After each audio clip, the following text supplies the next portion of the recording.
Long એટલે લાંબુ, cost એટલે કિંમત, કન્સ્ટ્રક્શન એટલે બાંધકામ, એક્સટેન્સિવ એટલે ખર્ચાળ અથવા મોંઘું.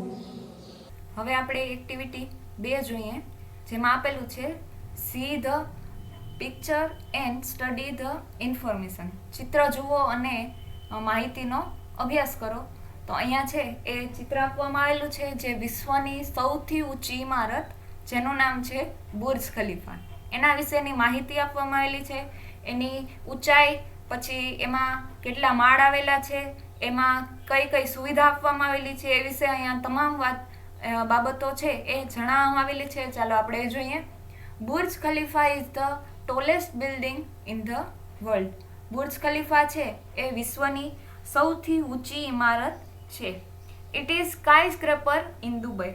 એ દુબઈમાં આવેલી એક બહુમાળી ઇમારત છે, અથવા તો ગગનચુંબી આપણે કહીએ તો કે ગગનચુંબી એટલે કે આકાશને અડકે તેટલી ઊંચી છે એ ઇમારત દુબઈમાં આવેલી છે, કે એનું નામ છે બુર્જ ખલીફા.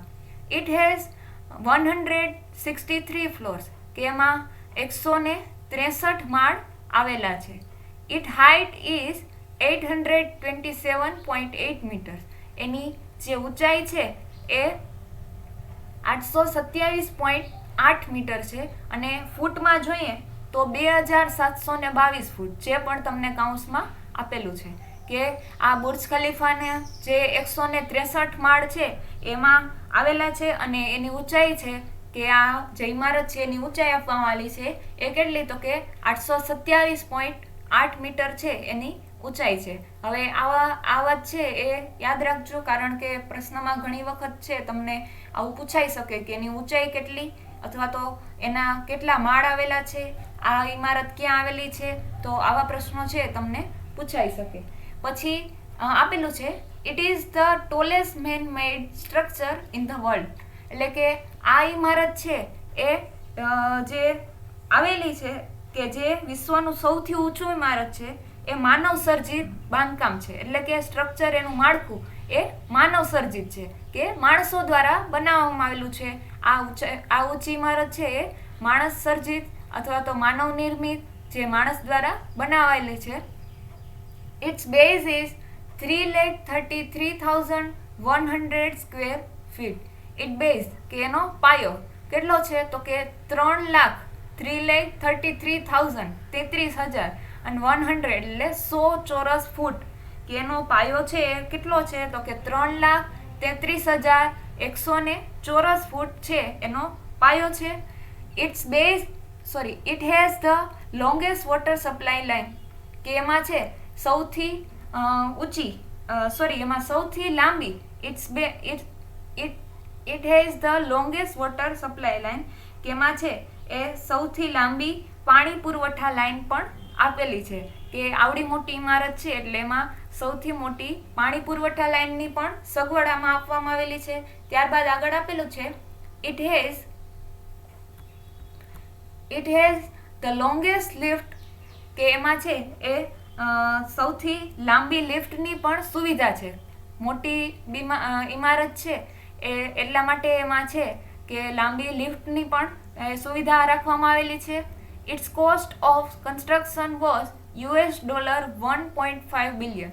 કે એનો છે બાંધકામનો ખર્ચ છે 1.5 અબજ અમેરિકન ડોલર હતો. કે એનો કોસ્ટ એટલે કે ખર્ચ એ કેટલો હતો, તો કે અમેરિકાના ડોલર પ્રમાણે 1.5 અબજ છે એ 1.5 અબજ અમેરિકન ડોલર હતો.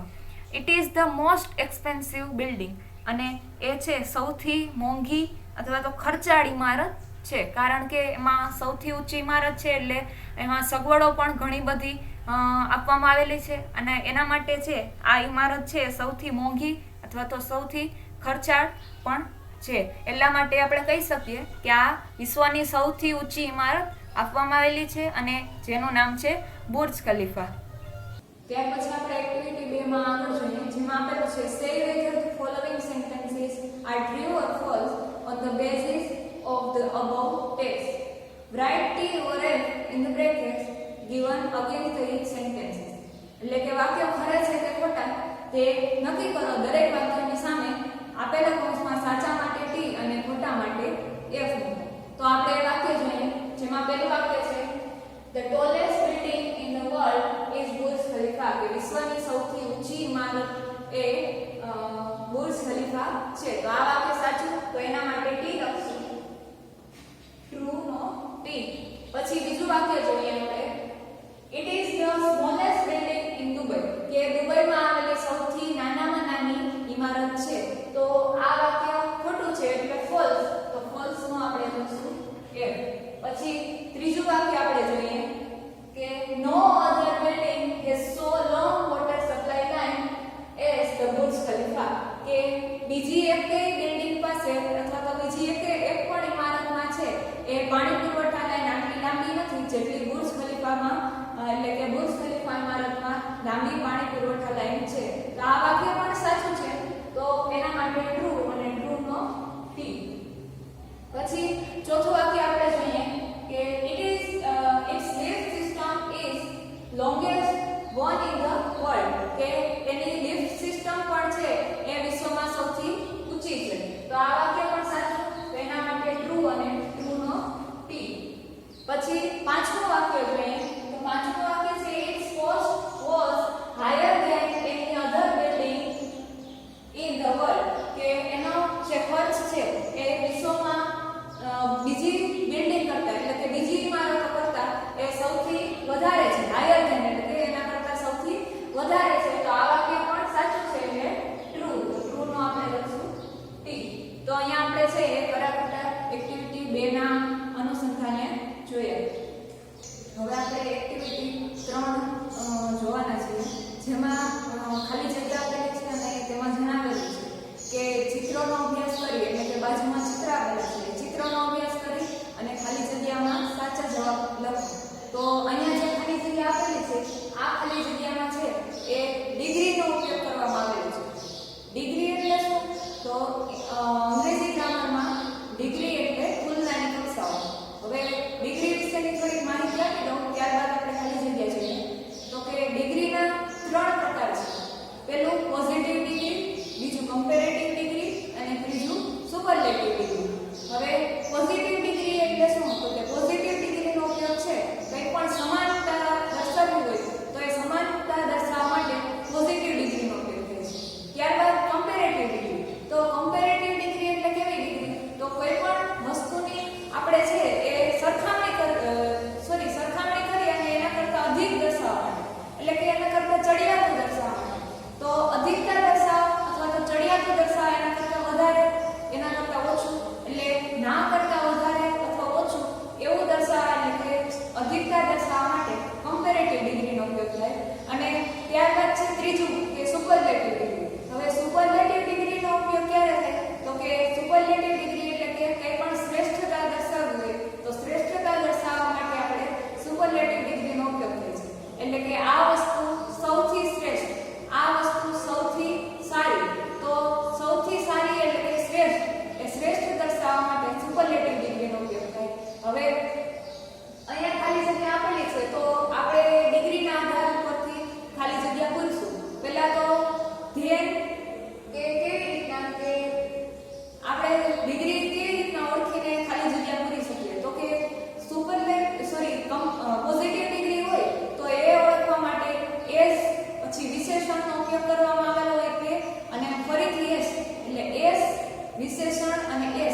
વાક્ય કહેવાય. આટલી માહિતી બાદ આપણે ખાલી જગ્યા પૂરી શકીએ. તો પહેલી ખાલી જગ્યા છે સેકન્ડ બોક્સ ઇઝ ખાલી જગ્યા. હવે ચિત્રમાં આપેલું છે કે બીજા નંબરનું બોક્સ છે એ કેવું છે? તો સેકન્ડ બોક્સ ઇઝ સ્મોલ, કે બીજા નંબરનું બોક્સ છે એ નાનું છે, એટલે સેકન્ડ બોક્સ ઇઝ સ્મોલ. પછી બીજું ખાલી જગ્યા જોઈએ કે થર્ડ બોક્સ ઇઝ ખાલી જગ્યા ધેન ફર્સ્ટ બોક્સ, કે ત્રીજું બોક્સ છે એ પહેલા બોક્સ કરતા, જો અહીંયા અધિક્ય દર્શાવવામાં આવેલું છે કે બીજું બોક્સ છે એ પહેલા બોક્સ કરતા કેવું છે? તો કે સ્મોલર, તો એના કરતા નાનું છે, એટલે સ્મોલર. ધેન અને અહીંયા કમ્પેરેટિવ ડિગ્રી પણ ઓળખી શકશું, કારણ કે સ્મોલ છે વિશેષણ છે અને પ્લસ er છે, અને ધેન તો er પ્લસ ધેન હોય તો એ કમ્પેરેટિવ ડિગ્રી એટલે કે એની સરખામણી કરવામાં આવેલી હોય તે. પછી ત્રીજું વાક્ય છે સેકન્ડ બોક્સ ઇઝ ધ ખાલી જગ્યા ઓફ ઓલ બોક્સીસ, કે બીજા નંબરનું બોક્સ છે એ બધા બોક્સમાં સૌથી નાનું છે. હવે સૌથી નાનું આવું થયું એટલે કે શ્રેષ્ઠતા એની દર્શાવવામાં આવી, તો એના માટે સ્મોલેસ્ટ. અને તમે જોઈ શકો છો કે ધ છે એ આર્ટિકલ છે, પછી વિશેષણ સ્મોલ આપેલું છે અને ત્યારબાદ છે એને એસટી લઈ છે, એટલા માટે આ આપણું સુપરલેટિવ ડિગ્રીનું વાક્ય થઈ ગયું. પછી બીજું આપણે જોઈએ the apple tree does not have ખાલી જગ્યા ટ્રક, કે એપલ ટ્રી વૃક્ષના સફરજનના વૃક્ષ પાસે કેવું ટ્રક નથી, તો એટલે થીક, એટલે કે વધારે જાડું, તો જાડું થડ નથી એટલે થીક. પછી બીજી ખાલી જગ્યા the trunk of the mango tree is ખાલી જગ્યા then the apple tree, કે the trunk of mango tree, કે કેરીના વૃક્ષનું જાડું ફળ છે એ એપલ ટ્રી કરતા કેવું છે? તો કે વધારે જાડું છે, એના માટે થીકન.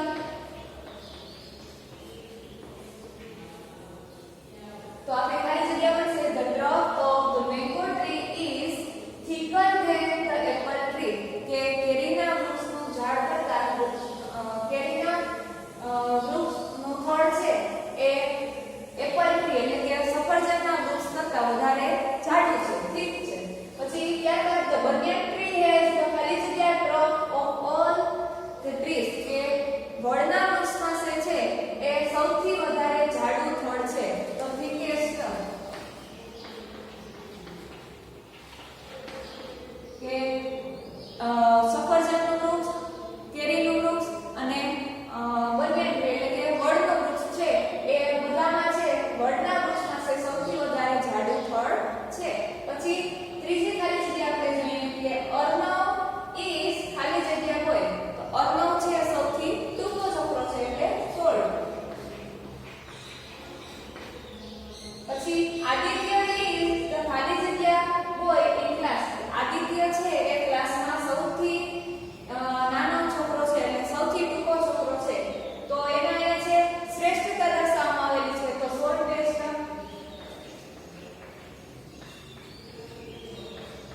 અને ત્યારબાદ યુવરાજ ઇઝ ખાલી જગ્યા ધેન અર્ણવ, કે યુવરાજ છે એ અર્ણવ કરતા નાનો છે અથવા અર્ણવ કરતા ટૂંકો છે, તો અહીંયા સરખામણી કરી છે એટલે કમ્પેરેટિવ ડિગ્રી, તો શોર્ટ.